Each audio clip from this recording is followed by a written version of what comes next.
So this is the work of the editor to now download this new document. I'm saying it's new because there's something else that has been added to the original manuscript. So they download it by clicking on it and open the document, which is there. So perhaps you'll be seeing annotation. Microsoft Word has annotation tools where if something that is added, the person making a follow-up can see the new additions. I didn't do the annotations here, but you know, there were, you know, we're assuming that the document has annotation. This is just for training purposes. So I shall close that document and assume as the journal editor that I have I've gone through and I'm satisfied with what the reviewer has written down as their notes and the annotations on that document, and you know the requirements for that now document, for that manuscript to be passed on to the next stage. So once I'm satisfied with that, now I will go to the second part, or the next part, which is the recommendation. So the recommendation here is editor's recommendations. The editor's recommendations, following, most likely, almost always following what the reviewer had recommended. So automatically revisions will be required is selected because this originated from the reviewer.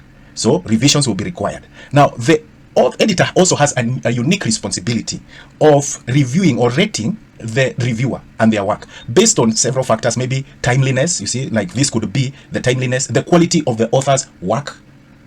You know, so having gone through the notes or the reviews that have been done, the editor can judge, can make a value judgment about the quality, the timeliness of the work, and rate that particular reviewer. So you can either give a rating of 1 or a full rating or no rating at all. So this is the optional. It is optional. Though I wouldn't say best practice because I'm not too sure about that, but I'm just saying it's optional. It may be helpful for future selection of reviewers. It might be helpful so that if you are rating, and by the way, the rating is an internal process. It's internal process. The rating will not be visible to the reviewer. The reviewer will not be will not know how they are rated, but it is just internal within the managers of the OJS system. The editors and the journal managers and the administrators may know the ratings, but it is not publicly available amongst the reviewers or amongst the group of reviewers that they can be able to tell, oh, me, I'm reviewed like this, the other one is reviewed like that. No. This is just an internal mechanism to rate or to review our reviewers and say, oh, this one is available, almost always available, their quality of their work, their timeliness, and whatever other factors that you can use to rate a reviewer. So that's just a side note.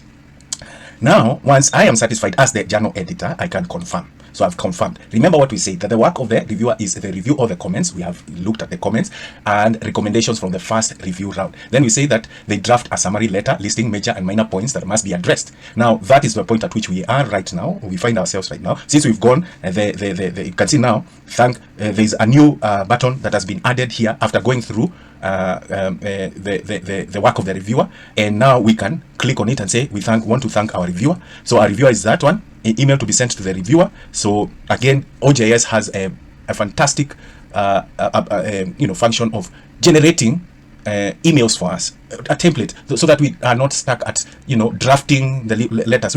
We can amend this, we can change it, we can customize it. So already it is there, and just it's a template that that one can use or elect to use. Thank you for completing your review of the submission, evaluating the title. And then it has been a pleasure to work with you as a reviewer of Journal of Ophthalmology for Eastern, Central, or Southern Africa, and we hope that you have the opportunity to work with you again in the future.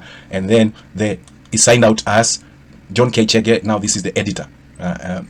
And then you can choose to not send an email to the reviewer, but the best practice, as you can see, the default is to send that email. So it's just a simple courtesy and a good practice. So we thank the reviewer. That email has been sent now to the reviewer. Once it's in the process is over, the email will be sent to the reviewer. So we just give it a few seconds.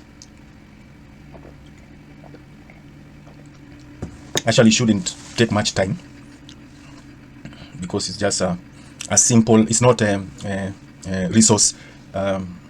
It doesn't use a lot of resources. So and it's done. So that has gone. Now it is important now to go to the next stage. But before we do, we can see that you can revert the decision. In those rare cases that maybe something comes to mind, you can always revert that decision. But that decision has gone. We have done what we needed to do as the author. We have seen the comments from the review and so on. So, and again, before we go to the next stage, you can do discussions. You can do review discussions, maybe, and the participants here would be the section editor, the author, another section editor, and the reviewer, and just have some or initiate some discussions. But this is optional. Again, this is optional. It's not really a mandatory process within the workflow. So you can have a discussion. So it's like chatting using WhatsApp or something like this. Acts like a WhatsApp. The thing that the emphasis would be that whatever discussion goes on, the reviewer and the author never get to know each other. The details are about the identities are hidden. Yeah. So I just closed that one.